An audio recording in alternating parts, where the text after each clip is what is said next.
앞선 싸운 공덕과 오늘 쌓을 공덕이 나와 이웃의 기쁨과 평화를 얻는데 도움이 되기를 바라며 모든 사람들의 번뇌가 사라지기를 기원합니다.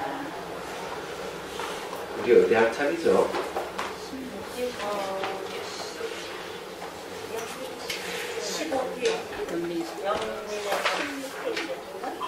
16페이지 학창입니다. 연민심을 키우는 중에서 자 봅시다. 먼저 미워하는 상대부터 소통하여 상대의 아픔을 없애줍니다. 그 왜 미워하는 사람부터 해야 되느냐? 그런 게 있거든요.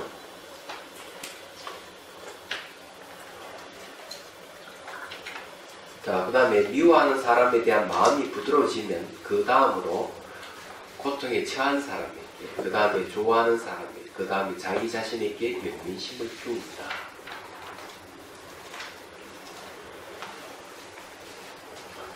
자, 근데 이 자기 자신 연민심 키우는 거 제일 먼저 해도 상관없어요. 이제 이 연민에 대해서 우리가 명확하게 알아둬야 될 게 이제 있습니다. 이 연민이라고 하는 것은요, 책임감이 따른다는 겁니다. 불교 명상, 불교 수행의 핵심이 어디 있느냐 하면 연민심이 있어요. 연민의 뜻은 고통에 처한 사람을 구제하는 걸 얘기합니다. 괴로우면 같이 괴로워하고 슬프면 같이 슬퍼하면서 상대의 괴로움을 완전하게 없애주는 걸 얘기해요. 이제 그런 것을 이제 큰 연민을 그러고, 작은 연민은 내가 그 사람을 구제할 수 있는 능력이 안 되면은 그 사람이 괴로움에서 벗어날 수 있도록 인연을 지어주거나 이렇게 기도를 해주거나 그게 이제 작은 연민이에요. 그래서 이 큰 연민이자 수행의 핵심이 됩니다. 특히 대성불교의 수행은 전부 다 연민을 기반으로 하고 있어요. 보통 우리가 얘기하면 사랑을 많이 예를 들자, 사랑 하나 가지로 부족해서 안 돼요.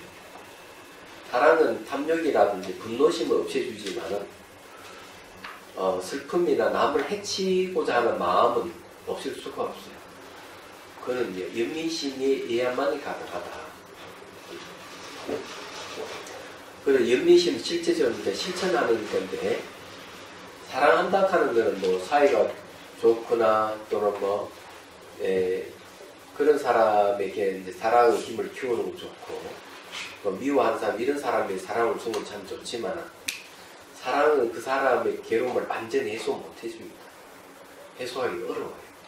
그래서 연민심이 아주 중요하다는 얘기예요.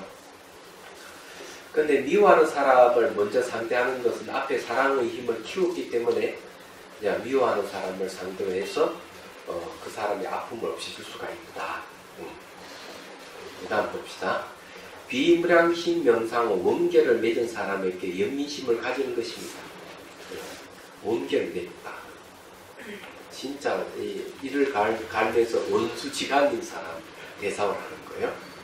연민심에는 모든 생명이 불행으로부터 벗어나기를 바라는 간절한 소망이 담겨 있습니다.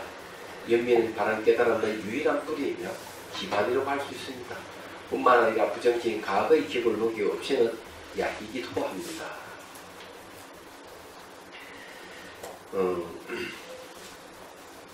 이 연민심을 갖는다는 건 쉬운 일이 아니에요.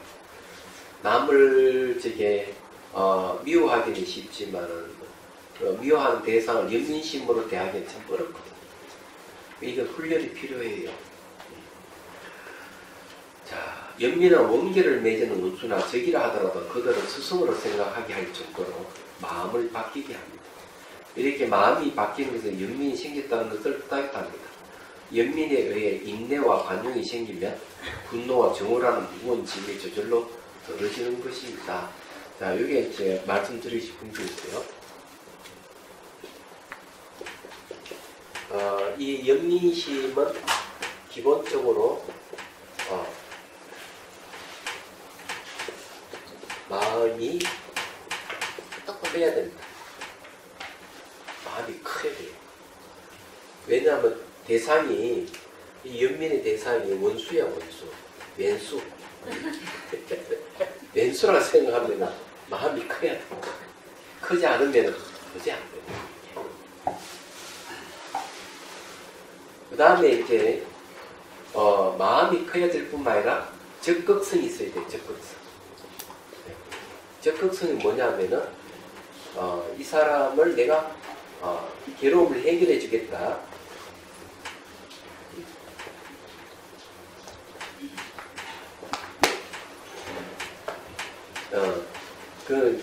이 괴로움을 해결해 주겠다 하는 결심이 있어야 돼요.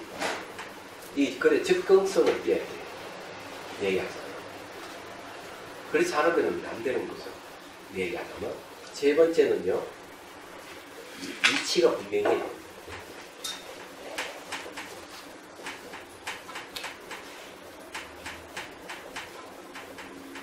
어떤 이치가 분명해야 되느냐, 이거죠. 내가 왜 그 사람을 적극적으로 도와야 되고, 그 사람의 괴로움을 해결해야 된다 하는 이치가 분명해요. 이거 안 되면은, 마음에 이렇게 상대를 이렇게 하다가도 보면 돌아서 버립니다. 그거 안 된다. 근데 이제, 어떤 이치가 이게 숨겨져 있기를 그러느냐, 이죠. 거기에 보면은 그 초발심 자격문, 특히 자격문에 보면은, 이 출가자에 대한 이런 얘기예요. 어떤 사람이 물어요. 출가는 부모에게 불효하는 것이다.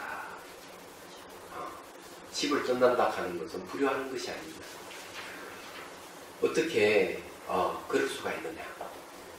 이러니까 스님이 이렇게 얘기합니다.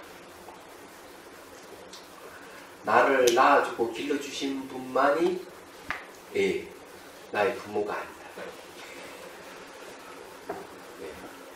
전생으로 미룰 쭉 봐보면 모든 분, 생명이 있는 모든 존재가 나의 부모다. 나를 낳아주신다. 그래서 내가 출가한다는 것은 한 사람만이 아니고 나를 낳아주고 길러주신 부모님만이 아니고 일체 모든 중생들이란 이 중생이라는 부모를 위해서 내가 출가했고 도움을 주기 위해서 하는 것이다. 출가했고 이렇게 딱 얘기를 해요.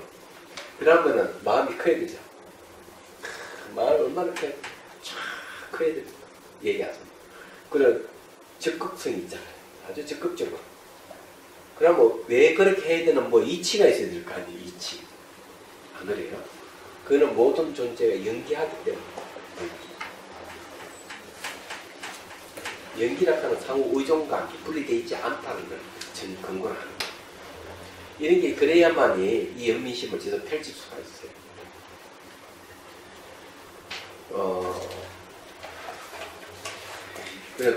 그래서 이제 좀 더 깊이 들어가면은 이런 게 됩니다. 불교에서 보는 생명관이라 그럴까? 불교에서 보는 생명관이 있어요. 불교에서 생명을 어떻게 보느냐 하면 어머니로 봐요. 생명은 어머니다 이렇게 봅니다.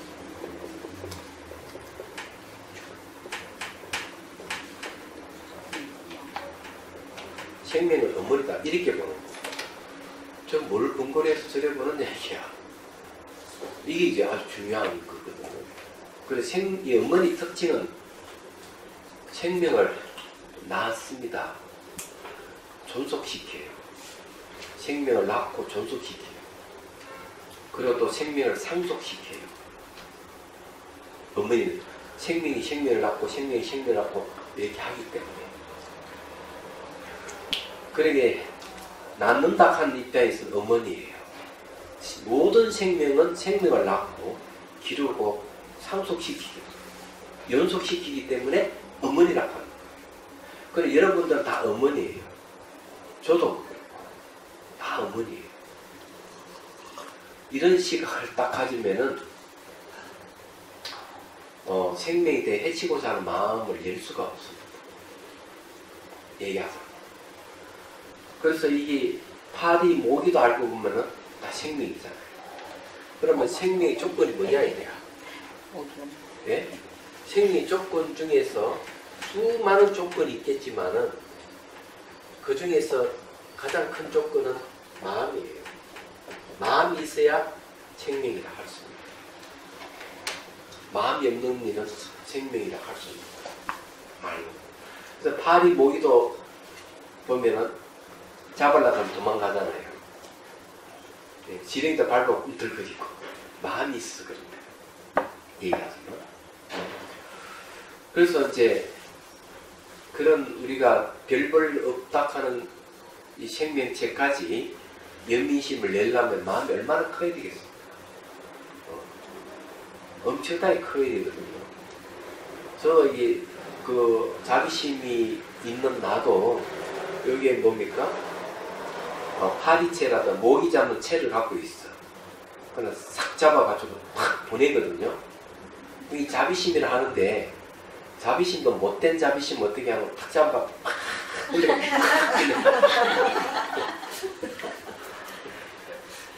물론 그렇게 죽지는 않아요. 특히 이 모기나 이 파리 같은 경우는 딱 내버리면 다시 돌아오거든. 돌려야만 지절시켜가지고 그러면 안 돌아오는 거야.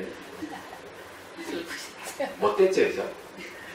제가 심술 나면 그렇게 합니다. 죽이지는 않죠. 그래서 어쨌든요, 그렇다는 걸 이제 말씀드리는 겁니다. 이런 조건이 있어야 돼요.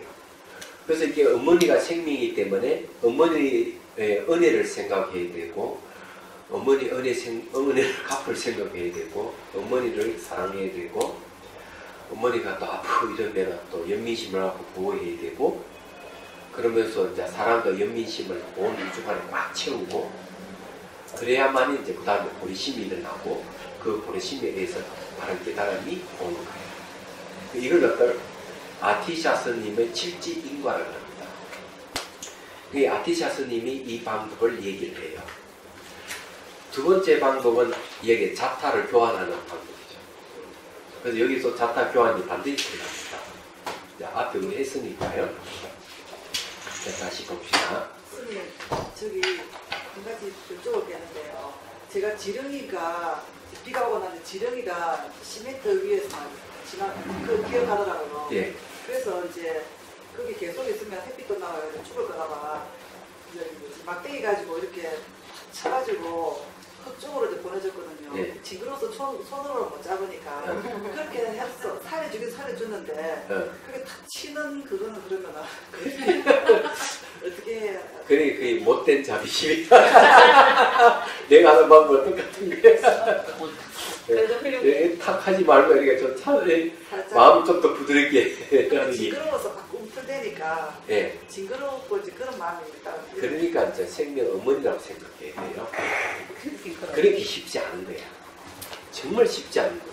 그래도 살려주기는 살려주고. 그럼요. 살려주는데 그것도 좀 더 발전하면 이제 부드럽게 치는 게 아니고 부드럽게 옮길 수 있는 그게 자기 마음을 바꾸는 거지, 그 자체가.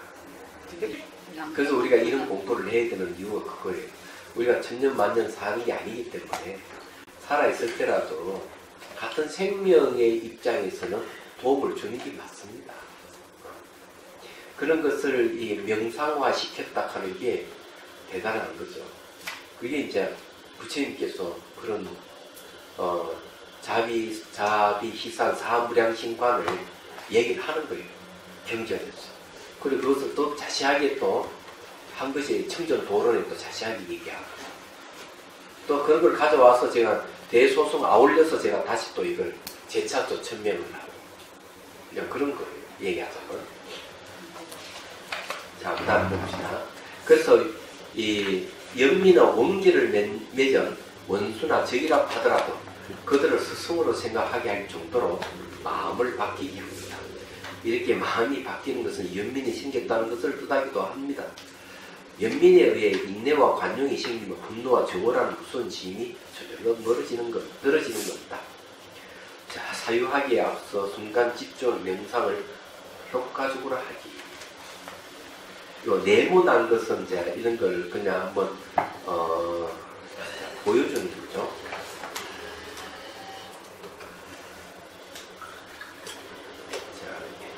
읽어볼게요.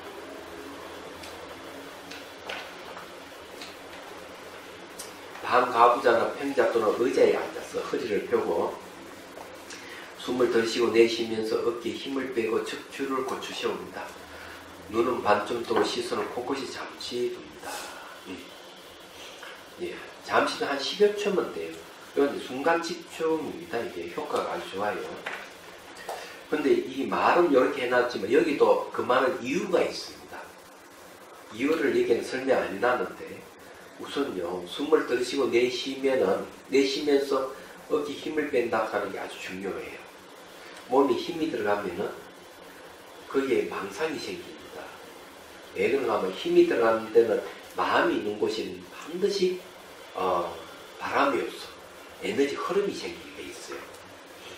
그리고 에너지 흐름은 반드시 뭘 동반하는 마음이 동반되고 있다는 거죠. 그래서 이제 마음이 일어나는 거죠. 힘을 주고 있을 때는 그래서 잡생각이 일어나고 감정이 오를 가능성이 있어요. 그래서 몸에 힘을 빼버려야 돼요. 그러니까 척추를 바르게 세운다는 게 중요한 겁니다. 항상 기운은 이 꼬리 부분에 해가지고 척추로 위로 흐르는 흐름이 있는데 굽어져 있으면 이 기운이 꺾여버려요. 그래서 의식이 맑지 못합니다. 그래서 척추를 딱 이렇게 세워주는 걸 얘기합니다. 그 다음에 이제 숨을 들이쉬고 내쉬는 거는요, 마음을 고르는 방법이에요. 숨을 고르는 것은 마음을 고르는 겁니다. 그래서 숨을 들이쉬고 내쉬기만 하더라도 탐욕과 분노가 따라는다고 얘기합니다. 굉장히 중요한 거예요. 그 다음 시선은 코끝이 잠시 두는 건 순간 집중을 얘기합니다. 우리가 저기 법문을 하기 전에 입정을 하듯이 입정해서 마음을 이렇게 편안하게 까놓고 난 뒤 법문 듣잖아요. 똑같은 이치예요. 자, 이렇게 잠깐 하는 명상을 순간 집중 명상이라 합니다. 이 순간 집중의 명상이 조금 숙달되면 시선은 호흡이 됩니다. 들숨 날숨을 두세 차례 정도 지켜봅니다. 순간 집중 명상을 통해 집중력을 길러서 본격적인 수행이 이루어지도록 합니다. 자, 여기 있는 코끝이 좁다가 그냥 호흡이 들고 나고 이런 걸 보는 거는요, 좀 더 집중이 좋아지는 거예요. 호흡을 우리는 보지 못한다고 생각하는데 자주 하다 보면 원숭이 호흡이 들어갔다 나갔다 하는 걸 마치 시각적으로 볼 수가 있어요. 시각적으로 보이는 같이 그렇게 됩니다. 그러면 집중이 훨씬 좋아졌구나, 이렇게 이제 알 수가 있는 겁니다. 자, 집중 명상의 효과로 머리가 시원해지고 굽어지는 허리가 반듯해집니다. 또한 산만하거나 화가 치밀거나 기운이 흐려질 때 효과적입니다. 숨을 들이쉬고 내쉬기만 해도 마음이 진정됩니다. 그리고 탐욕과 분노가 약해집니다. 자, 화가 치밀을 때 마음 안정시키기도 있어요. 자, 이건 어떻게 하는가 하면 순간 집중을 해도 상기하거나 화가 치밀 때는 머리부터 발끝까지 양동이 물이 그 수위가 서서히 낮아지듯 시각하여 연상하면은 효과가 있습니다. 이 말은 뭔가 하면 딱 앉아가지고 양동이 물이 점점 이렇게 낮아진다고 상상합니다. 자기 자신이 양동이 물이라고 생각합니다. 그래서 낮아집니다. 이래 상상하면 마음이 이렇게 화려해서 막 올라왔던 마음이 쫙 가라앉게 됩니다. 한번 해볼까요? 이게 뭐 어렵지 않아요. 한번 해보도록 하죠.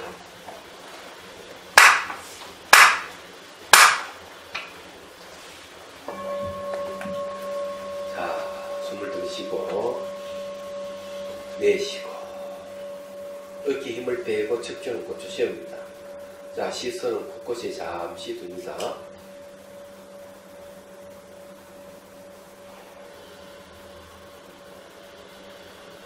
자, 이제 온몸을 물이 가득 차 있는 양동이라고 상상하시고, 자, 머리부터 물이 서서히 수위가 낮아지는 걸 상상해 봅니다. 머리부터 목을 해서 몸통으로 쫙 내려간다. 물이 아래로 빠져서 쭉 내려간 상상해 봅니다. 자, 손끝으로 발끝으로 물이 쭉 빠져나갑니다.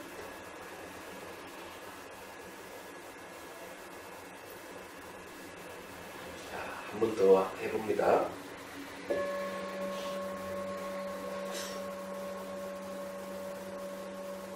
머리부터 발끝까지 쭉 수위를 낮춰봅니다.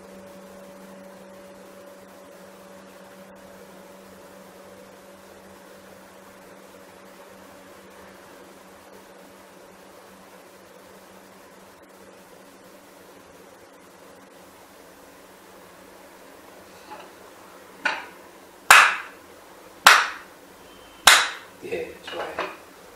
되죠? 네. 이것도 하나의 명상이에요. 근데 이 해보다 한 1분 정도.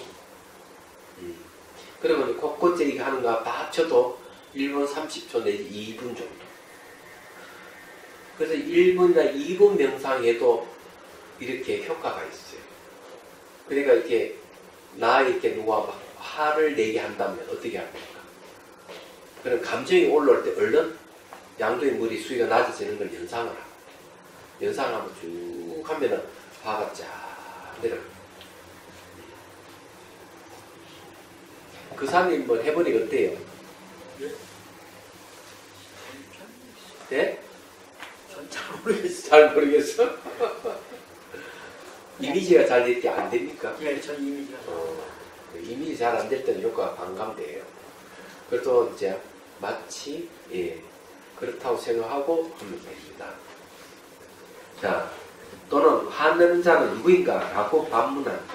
그러면 연민심 키우기 사유를 합니다. 그리고 연민심 키우기 사유를 한다. 화내는 자가 누구인가? 하고 반문하는 거죠. 마음속으로 반문하는 거예요. 이것도 효과가 있습니다. 자, 연민심 키우기. 연민의 대상에 대한 사유. 중생연하는 것은요, 모든 중생을 대상으로 한다. 이런 뜻이 있습니다. 연민의 힘을 키우고 비산매, 연민산매를 얻기 위해서는 다음과 같은 단계의 과정을 이해해야 합니다. 첫째, 괴로움의 이치에 대하여 듣습니다. 어떤 게 괴로운 것이, 뭐가 괴로운 것인지 듣는다는 것입니다. 둘째, 괴로움의 이치를 사유합니다. 내가 법문을 들었으면 사유를 하는 거예요. 생각을 해보는 겁니다. 셋째, 괴로움의 이치를 응념합니다. 응념을 잊어버리지 않고 기억하는 것. 넷째, 괴로움의 이치에 깨있고 머뭅니다. 괴로움의 이치가 이런 거구나 하고 거의 늘 거기에 의식에 깨있어야 된다. 그리고 거기에 머물러 있어야 된다. 다섯째, 괴로움의 이치에 머물러 정진합니다. 여섯째, 숙달합니다. 괴로움의 이치가 무엇이니 숙달하는 것. 일곱째, 비등지에 들어가. 예, 등지는 산매이고요. 괴로움에 대한 지혜를 얻는 것입니다. 이게 이제 이런 단계를 거쳐서 합니다. 그 연민심의 대상이 누구냐면 바로 괴로워하는 중생이기 때문에 괴로움에 대한 이치를 들어야 됩니다. 뭐가 괴로운 것인지를 우리가 이해합니다. 아니 저기 아들 커피숍은 잘 되는가?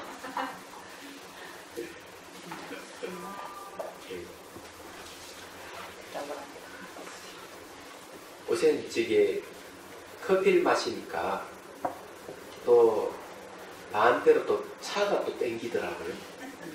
그래서 차도 마시고 커피도 마시고 이러는데 차만 마시다가 가끔 커피를 마시니까 상당히 새롭고 커피를 마시다가 차를 마시니까 새롭고 그래서 둘 다 사랑하게 됐어요.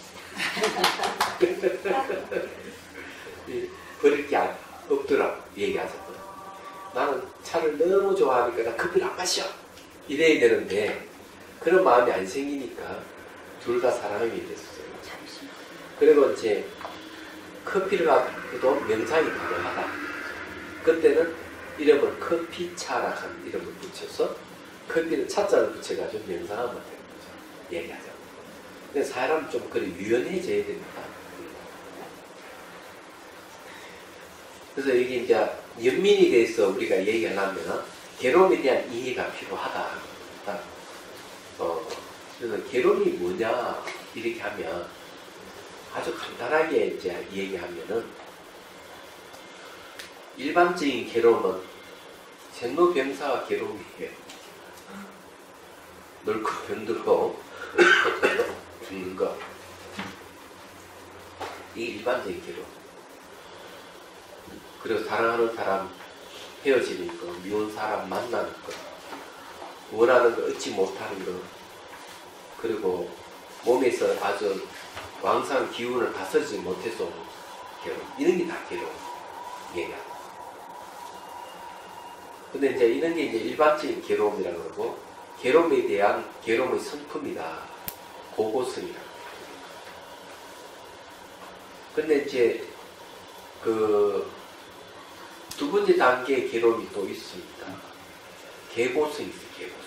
문을 짓겠잖아요. 내가 이게 가지고 애끼는데 근데 탁 부서지면 막 괴로운 거예요.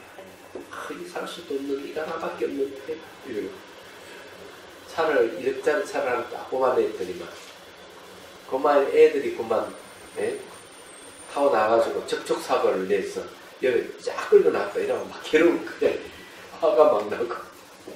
그런 거는 이 변화에서 오는 괴로움. 무너진다 하는 변화에서 오는 괴로움. 근데 이제 세 번째는 행보성이라고 하는 건데, 그건 조금 더 이제 깊은 이치를 담고 있어요. 형성된 건 다 괴로운 거예요. 모양이 있는 건 다 괴로운 거예요.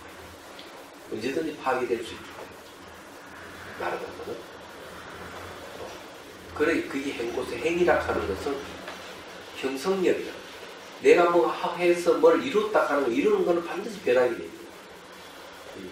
이런 괴로움이 있는 거예요. 말하자면. 그래서 그런 괴로움을 통해서 지혜가 생깁니다. 괴로울 때 이치가 생깁니다.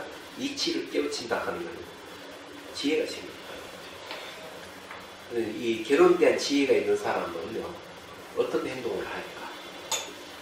내가 뭘 소유해도 기뻐하지 않아. 그게 부서져도 괴로워하지 않아. 그게 당연한 이치이기 때문에 그걸 모르면 괴로워하고. 근데 그런 것을 공부를 하면 뒤에 이제 그게 다 나옵니다. 영민심이 키우는 방법은 아름다운 정원이 보이는 조용한 방이다.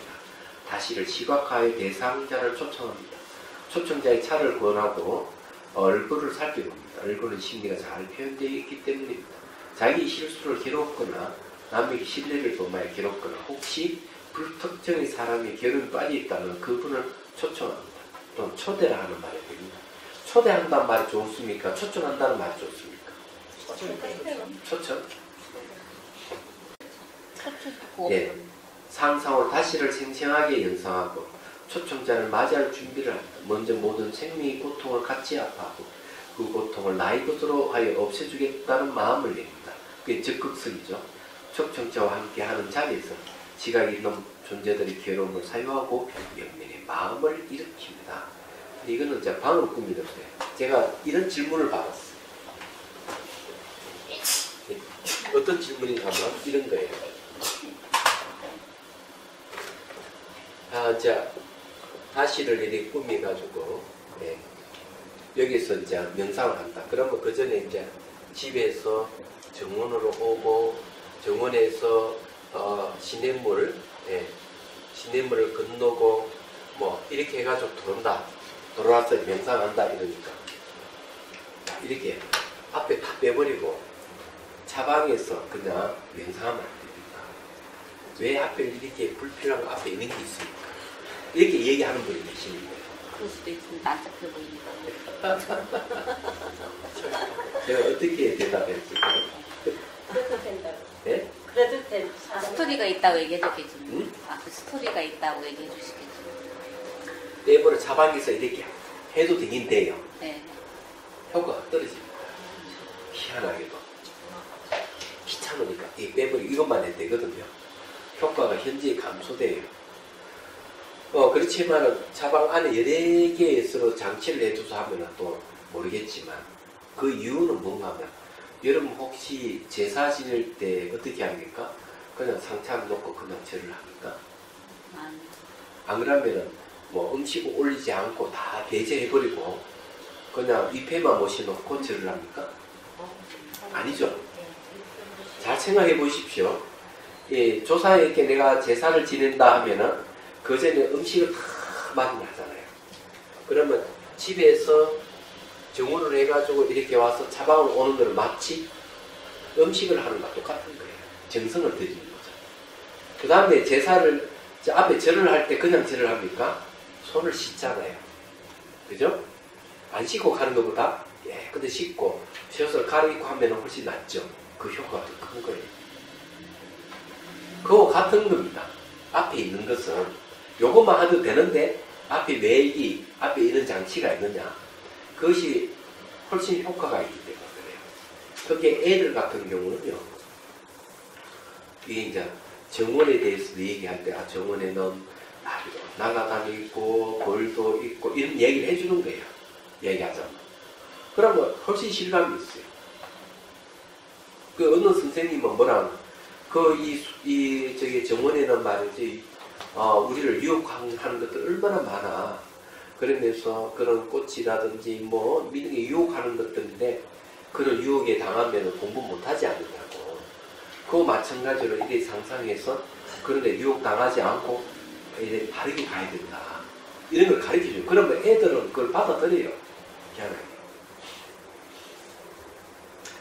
그리고 이제 이게 그 시냇물을 건널 때도 그냥 건너는 게 아니고 시냇물은 탐진치의 오염된 물이라고 생각하는 거죠. 냄새 나고 불물 끓고 시커먼 오염된 시냇물이라고 생각하는 거죠.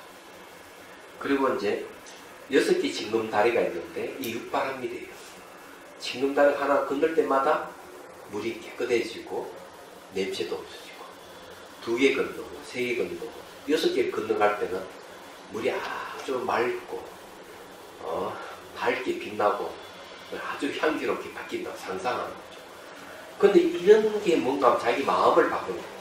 마음을 바꾸는 행위예요, 그 자체가. 그런데 이런 과정을 거쳐서 사방에서 벌써 명상을 한다 이러면 그 과정을 통해서 벌써 마음이 많이 순화가 된 거죠. 그래서 이런 걸 뭐라고 하느냐면 우리는 무한한 잠재력과 가능성을 가지고 있는 존재라는 거죠. 이건 설명이 좀, 이거 이야기했습니까, 제가? 네, 코칭이 돼서 제가 이거 다음에 이제 또 상세히 공부를 할 건데요. 자, 첫 번째는 무한 잠재력.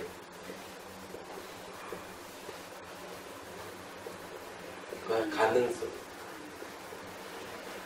두 번째는 그 답은 내 안에. 나에 있다. 내 안에 있다. 세 번째는 해결해줄 해결사. 해결사 누구냐? 이게 플라톤가라고. 이걸 얘기를 하는데 불교에서는 이걸 어떻게 얘기할까? 불교에서 이렇게 얘기합니다. 자, 여기에는 2개 있습니다. 자, 첫 번째 신, 두 번째 해, 이건 행. 그 다음에 이제 정.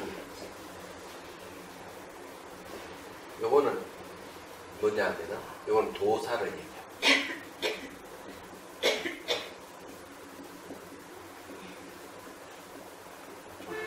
도사가 뭐겠어요? 길잡이자, 인도하려고. 자, 무한한 잠재력과 가능성이 있는데 그게 우리 마음이에요. 마음에 무한한 잠재력과 가능성이 있어요. 내가 믿어야 되죠. 그리고 이런 거는 이제 가르침을 들어야 되죠. 교입니다. 내가 듣는 거죠. 그 다음에 여기에다가 이해를, 이 이치를 이해해야 됩니다. 왜 이치를 이해를 해야 됩니까? 나한테 무한 잠재는 가능성이 있는데 이게 무엇인지를 자기가 이해가 필요한 거예요. 얘기하자면. 그러면 이걸 이제 이렇게 얘기할 수 있어요. 무한한 가능성과 잠재력이 있는데 이놈은 외부나 영향을 딱 받으면 이놈은 가만히 있지 않고 딱 반응을 해요. 얘기하자면. 그런 반응한다 하는 걸, 이런 이치를 내가 자기가 우선 이해를 해야 되는 거예요. 그거는 제 가장 여러분들이 빠르게 반응하는 게 뭡니까? 내 감정이 빨리 반응하는 요거도 먹을 때 그냥 빨리 반응을 하잖아요. 그 다음에 칭찬할 때 반응하잖아요. 얘기하는 건. 그게 마음이 반응하는 거거든요. 칭찬하는 거와 비난하는 것에 의해서 반응하는데, 그거 말고 이 무한한 잠재력이 반응할 수 있는 것들이 뭐가 있겠어요? 잘 생각해 보면 있습니다. 자, 그 이제 행은 뭐면 실천하는 거죠. 실천하에서 하는 거는 요걸 무한한 잠재력을 갖다가 반응하도록 하는 것이 세 가지가 있어요. 생각력, 생각상, 생각사. 자, 생각력은 자, 하나는 사마타고 하나는 이파사나가 되죠. 그럼 생각상도 여기 사마타인 되고요. 생각사는 여기 이파사나가 됩니다. 그는 영상사락하는 생각이죠. 내가 갖고 있는 이 생각이 무한한 잠재력과 가능성을 가지고 있는 마음에다 영향을 줄 수 있는 거예요. 이 코칭에 대한 원리를 제가 얘기를 하는 거예요, 지금. 무슨 말 이해가 되시죠? 네.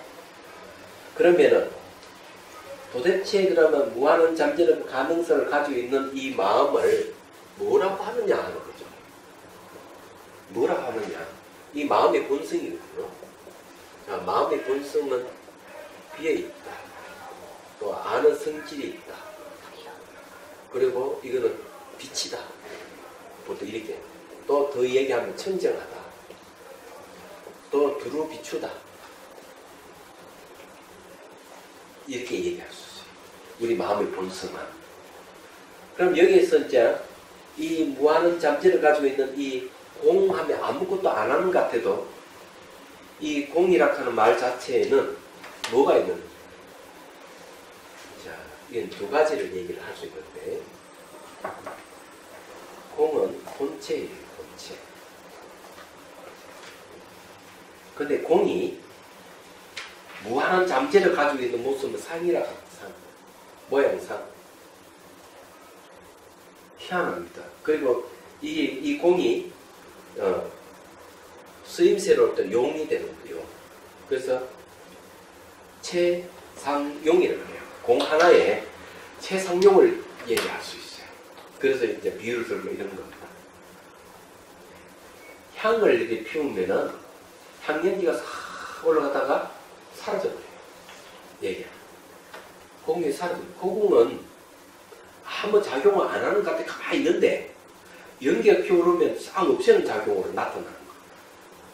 그래서 이 공이라고 하는 거는 아무것도 비어 있는데도 불구하고 상대를 만나면은 상을 만나면 상의 모습을 띠고 있는 거예요. 그래서 작용을 하는 거예요. 그래서 상이 잠재력을 얘기합니다.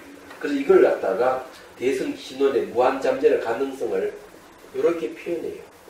무량 성공덕이라는 말을 탁 쓰고, 공덕이라는 말은 원인이라는 뜻입니다. 훌륭한 결과를 가져올 원인. 그러니까 이 공성이라고 하는 것이 탁 쳐주면 결과를 낼 수 있는 원인 역할을 하는 거예요. 그래서 이런 걸 갖다 대승기신은 인혼석경이라고 해요. 원인이라고 하는 영향력을 가지고 있는 거예요. 마음 자체가. 그래서 맹고 삼천이 생긴 이유가 그런 거예요. 애를 어디다가 그냥 키우느냐에 따라서 애가 성향이 달라지는 거죠. 얘기하자면. 어느 친구를 만나면 친구를 어떻게 사귀느냐에 달라지는 거죠. 뿐만 아니라 어디서 공부하느냐에 따라서 이해력이 달라지는 거죠. 무슨 말 이해되죠? 그런 것이 이 마음의 본성이 비어있기 때문에 그렇고, 그런 걸 이 알미락 하는 게 있고 청정이 되어 있는 게 있고 이런 게 있어서 가능한 거예요. 얘기하는 거. 그래서 이게 영상사락하는 이 수단을 사용하면 무한한 잠재력을 캐낼 수가 있어요. 얘기하자면. 그래서 그럼 영상사가 요것들이 도대체 뭘 밝혀내는가 하면 밝혀내는 게 있어요. 밝혀내는 게 뭡니까? 자, 상호 의존을 밝혀내는 거예요. 상호 연기죠.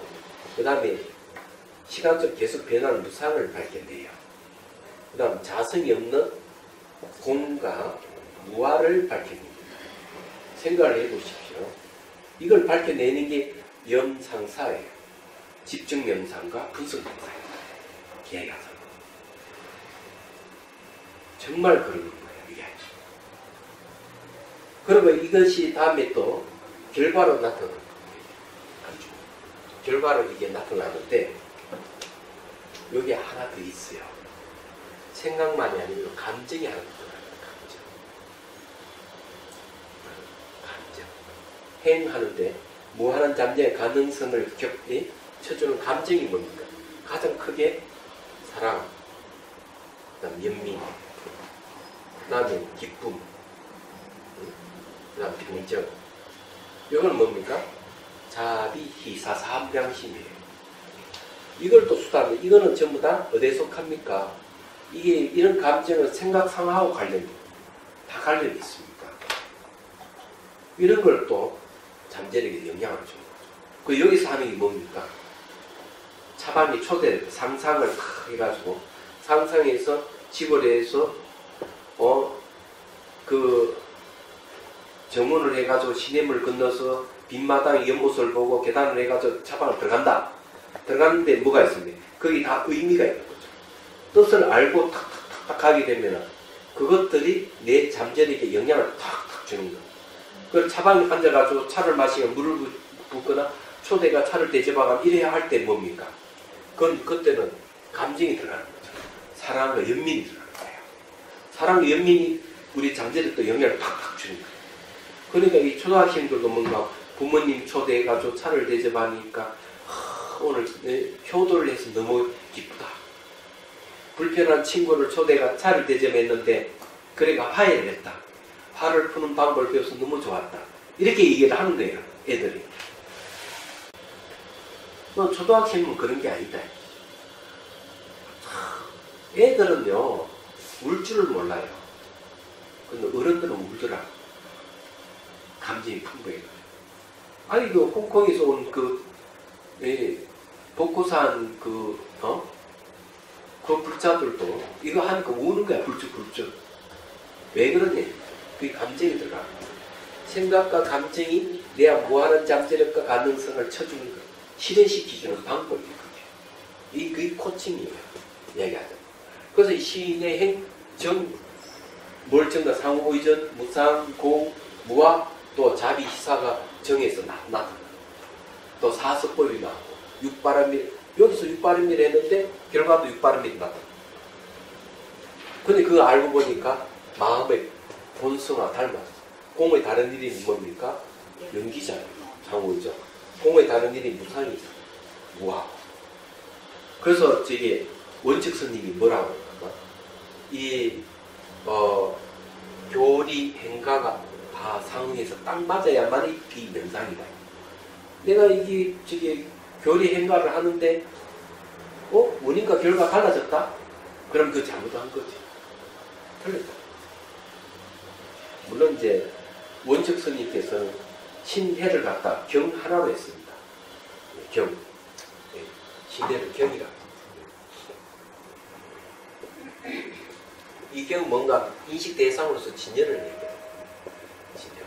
이 진열을 아는 것은 내 믿음과 이해 또는 그 가르침과 이치를 사유하는 데서 제가 이거 다 정리해놨어요. 언제 요번에 명상 지도자협회에서 하는 심화반 이거 강의를 할 겁니다. 실습을 할 거. 이 내용이에요. 이게 다 제가 얘기는 안 했지만 제가 상세하게 얘기해놨습니다.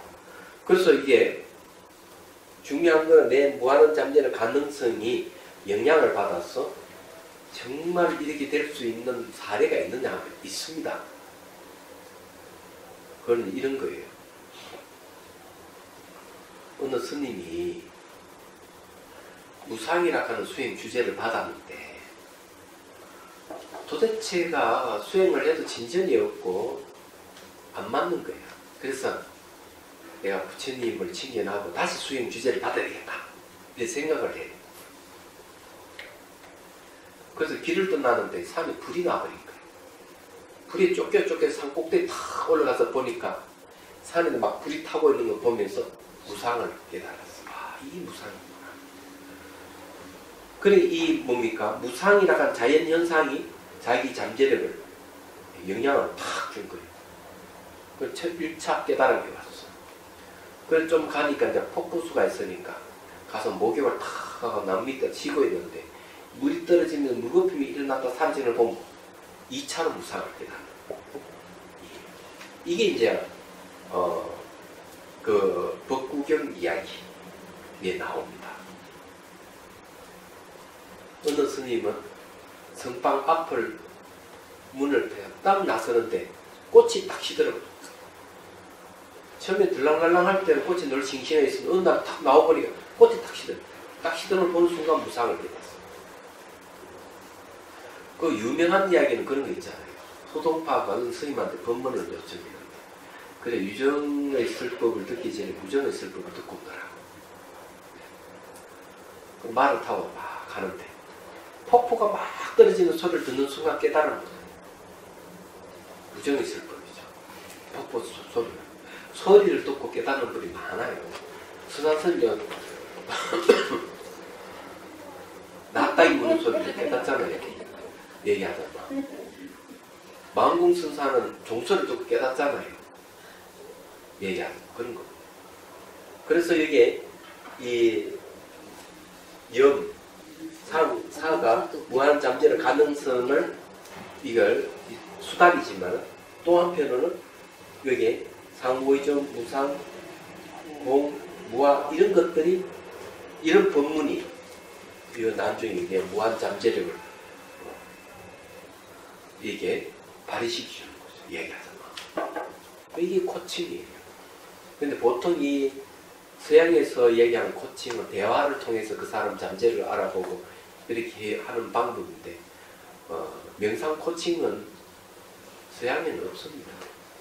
그래서 제가 이걸 정립을 탁 했습니다. 요번에 이제 정립을 했기 때문에 여러분들이 이제 이걸 가지고 뭘 다 할 수가 있어요. 불교를 이해하는데도 아주 좋고 말하자면 불교 자체가 나한테 무한한 잠재력이 있다. 가능성을 가지고 있다. 그게 뭡니까? 공성이나 불성이 있다 하면서 출발하거든요. 그건 이건 뭐 너무 쉽습니다. 그 여러분들 제가 이거 강의하는 내용이 뭡니까? 여러분들에게 잠재력에 영향을 주는 거죠. 그래서 이해가 탁탁 오는 겁니다. 그리고 이런 강의를 통해 가지고 실제 내가 화나는 일이 있거나 불이익을 당하는 일이 있을 때 이런 명상을 통해서 자기를 회복할 수 있는 거죠. 말하자면 그런 거죠. 자, 봅시다. 그 다음에 그래서 이제 여기에 전부 다 차방을 꾸미고 이렇게 다 하는 이유가 이거 자체가 뭐냐면은 내 잠재력에 영향을 줘서 연민이라 하는 또는 사랑이라는 이런 잠재되어 있는 것을 끄집어내는 겁니다. 그래서 이 지금 연민의 그 수행은 연민을 드러내기 위해서 내 잠재되어 있는 마음 속에 있는 연민심을 실현시키는 걸 얘기합니다. 이 방법이. 자, 초청하기. 시각화 명상입니다. 연민심을 일으켜 정장시키는. 이게 뭡니까? 내가 잠재되어 있는 연민심을 끄집어내서 발현시키는 거, 이게. 상상의 깨방에서 명상합니다. 깨달은 바입니다. 첫 번째, 감각적 고통을 당하는 중생들을 대상으로 하는 연민입니다. 병이나 사고로 인해 고통을 받는 사람들, 아프리카의 굶주리는 어린이들, 중동 지역의 전쟁으로 고통을 빠진 사람, 불선업을 지어 악취에 떨어져서 고통받는 중생들을 떠올립니다. 모든 생명 상호 우전함으로 평등하다는 것을 생각하고 고통받는 사람에게 도와주지 못해서 너무 미안합니다 라고 미안한 마음을 가지면서 맑고 투명한 백새의 감누수를 그들의 머리에 부어줍니다. 이 백새는 사랑의 연민의 색깔이에요. 그리고 마음속으로 다음같이 생각합니다. 도움을 주지 못해 미안합니다. 이 감노수를 인연으로 어느 누구에게는 책당함을 품지 말고 원망한 마음과 남을 해치는 마음이 사라지기를 바랍니다.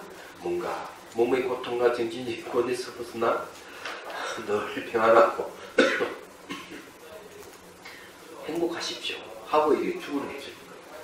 말하자면. 그럼 이런 문구 자체가 우리 잠재력을 딱 영향을 주는 거예요. 이 내용이 또 뭐가 있어요? 뜻이 있잖아요. 뜻. 예. 그래서 이게 이제 이런 도와주고자 하는 마음을 일으키게 하는 이 뜻이 우리의 연민심을 일으키게 합니다.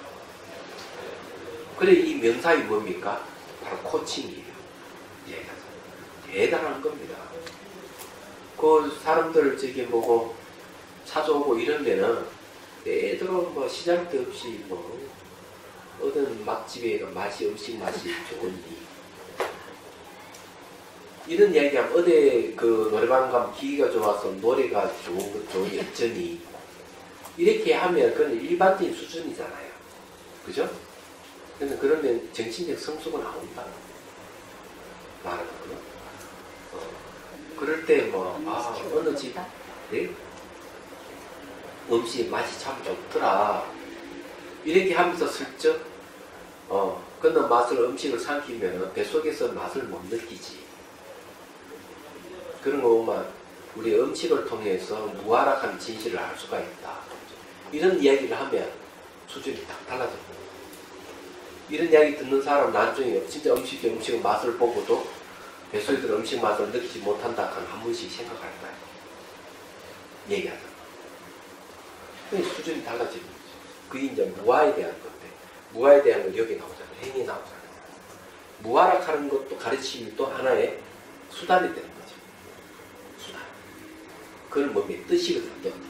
그래서 여기에 이제 이 뜻도 뭡니까? 생각의 내용이 뜻이잖아요. 그러니까 생각과 감정이라 하는 것이 수단이 되는 거예요. 이야기가. 근데 여기에서는 얘기를 하자면요. 이런 얘기. 명상을 하는데도 틀이 있어요. 틀. 이 행위에 속한 틀은 두 가지예요. 하나는 상상하는 거고, 하나는 스토리예요. 스토리는 이야기잖아요. 이야기 줄거리가 있는 거죠. 이것이 틀이에요. 그럼 내가 상상하는 게 뭡니까? 이 집에서 정문을 해가지고 차방을 꾸미는 걸 상상이잖아요. 그 안에 내용이 뭐 스토리가 있는 거예요. 이 스토리 내용이 이런 겁니다. 정원에 살고 있는 게 새도 있고 나무 열매도 있고 원숭이도 있고 토끼도 있어요. 과일이라든지 새들은 산란심을 의미합니다. 토끼는 혼침을 의미해요. 원숭이는 들뜸을, 흥분에 들뜨는 들뜸을 의미해요. 그래서 내가 집에서 집은 뭐 오온을 얘기합니다. 뭔가 마음 환경이 오온이에요. 그 집에서 나와서 명상 정원을 들었었는데 꽃이 펴 있어. 꽃은 반드시 열매를 맺는 뭐 보리심을 상징하는 거예요. 그런데 그 안에 살고 있는 이들이 뭐가 있는가 봐. 거기 과일도 있어. 마음을 탁 뺏기게 하는 거죠. 유혹하는 거죠. 새들이 지들기도 있고 막 마음을 산란하게 하는 거죠. 토끼가 나왔고 원숭이가 나왔어. 이러면 더 어지러운 거예요. 그런데 그 속에는 뭡니까? 알아차리. 발바닥 감각 관찰하거나 이런 알아차리면서 길을 걸어가는 거예요. 그 유혹에서 유혹을 물리치는 거죠. 그래서 이런 이야기가 뭐가 있습니까? 스토리가 있는 거죠. 상상하면 스토리가 있는 거죠. 겨울물을 건네 겨울이 보니까 시커먼 물이더라. 탐진친 시커먼 물이더라. 그 안에 뭡니까? 스토리가 있는 거죠. 그런데 6개 징검다리나 6발임을 건너니까 말이 깨끗해졌다. 그리고 그 안에 보니까 앞에 보니 수나무가 있는데 수나무의 기대가 관계성 통찰 사유하니까 아주 큰 마당, 빈 마당이 나타났다. 빈 마당이 뭡니까? 공성을 뜻하는. 거기에 선정이라는 연못과 용꽃이라는 깨달음이 있더라. 그걸 좀 보니까 집이 하나만 집이 있는데 그 빈 마당이랑 공성을 지나서 계단을 올라가니까 깨달음이 어린아이의 깨달음, 말이 올라 어른의 깨달음, 또 방문 열고 들어가는 궁극의 깨달음이라는 방문 열고 들어가서 앉았다. 스토리예요. 상상과 이 틀이에요. 그럼 여기에 요소가 구성 요소가 있잖아요. 네, 구성 요소. 이 구성 요소가 뭔지 알아요? 자, 상상과 스토리 구성 요소 첫 번째 상호 의존이죠. 맞잖아요. 몸이라든지 정원이라든지 처음 상호 의존하잖아요. 걸어가면 뭐가 생기죠? 변하잖아요. 무상이에요. 변하니까. 변하니까 무상이 가면 내가 걸어가지만은 뭡니까? 우화예요. 네 번째 다 자성이 없는 공이에요. 이런 것이 상호의전, 무상, 무화, 공이 이 틀을 구성하는 구성 요소입니다. 이게 바로 수행의 행에 들어가는 거예요. 이놈이 뭔가 우리 마음을 탁 쳐주는 거예요. 생각해 보시죠.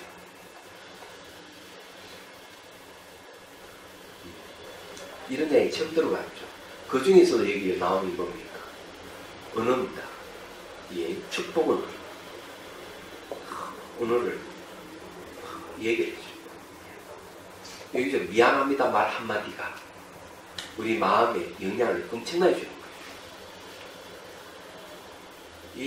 이것이 신개념의 명상법이에요. 근데 이게 다 나와 있어요. 이 스토리가 있고 상상하는 거는 수타리 파타에도 나와 있죠. 육조 단경에도 보면 나와 있죠. 대스님 서장에도 보면은 이런 집에서 이렇게 쭉 가는 이런 이야기 같은 스토리를 다 전개하고 있는 내용이 다 있습니다. 그래서 이건 내 고유의 내 창의적인 게 아니라 경전과 논수와 이렇게 다 나와 있는 거죠.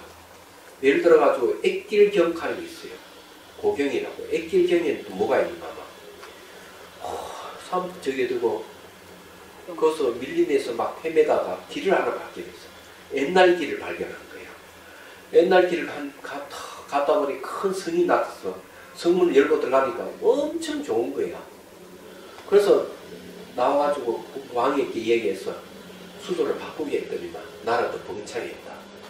부처는 그리 얘기하거든요. 그럼 정글이 뭡니까? 번뇌망상. 액길이 뭡니까? 팔정도 길. 성은 뭔가 열반. 그래 이 스토리 있고 내용이 있잖아. 이런 이야기나 이게 차반꾸미 이야기나 똑같은 겁니다. 알고 보면. 그래서 이 불교는 사실 막 파헤쳐보면 상상할 수 없는 그런 게 명상에 대한 수행에 대한 게 정보가 꽉 차 있어요. 네. 아, 이 얘기할까 여기까지만 하죠. 아, 이게 다 오늘 명상도 한번 해야 되는데. 질문 있으면 하십시오. 저는 이렇게 공부를 하면서 그냥 이거는 제 개인적인 생각인데요. 그 틀을 이야기를 하셨잖아요. 집에서 떠나가지고 자방까지 가면서 그 스토리를 통해서 상상을 해가지고 그쪽으로 가는데 그 과정이 약간의 시뮬레이션이 필요하다는 걸 아쉽게 좀 느끼고 있어요. 개인적으로. 왜냐하면 그 자체가 시뮬레이션이에요. 그게 저 자신도 때마다 그게 다 다른 거예요. 그러니까 이 상상하는 그게 늘 똑같지가 않는 거예요. 그때마다 조금씩 달라지더라고요. 그러면은 그게 어떤 아쉬움이 있냐면은 저희들도 저 프로젝트의 기본적인 시뮬레이션을 딱 봤을 때 시각화를 했을 때 그 약간의 그게 굉장히 도움이 되겠다 싶은 생각을 많이 했었거든요. 그래서 그걸 좀 찍으셔가지고 시뮬레이션을 좀 해주시면 시각화가 되면은 제가 제 마음이 그거를 보면서 거기에서도 심리가 일어나거든요. 벌써 그림을 넉 장에는 그렸어요. 그걸 좀 해주셨으면 좋겠다. 이 아쉬움이 되게 있었어요. 그건 있습니다. 그 이제 청소년들 대상으로 한 그 차를 통한 인성 교육 프로그램이 그게 들어가 있어요. 그래서 결국 화가 있게 그림 넉 장을 그림을 받았어요. 중요한 요지의 그것만이라도 하면은 그럼요. 그 속에서 제가 그 틀을 보면서 제 심리를 다시 볼 수 있는 그게 되거든요. 근데 어쨌든 뭐 이거 자체가 자기 심리의 표현이니까 요 하나 빠지는 게 뭔가 하면요. 요 구성 요소 중에서 상의전, 무상, 무화, 공 있잖아요. 다섯 번째는 유식이 들어가면 심리작을 들어가요. 5번은 심리가 들어갑니다. 5번. 심리가 들어가고요. 나중에 정하는 데서는 유식이라는 말이 들어가는 거예요. 유식. 네. 유식. 똑같아요. 예. 그런데 이제 그래 들어가면 나중에 저기 뭐 기회 봐서 원고를 하나 드릴게요. 다음에 올 때 내가 복사를 해서 하나 드릴까요? 벌써 내가 다 작성해 놨기 때문에 이렇게 그림을 하나 그려놨어요.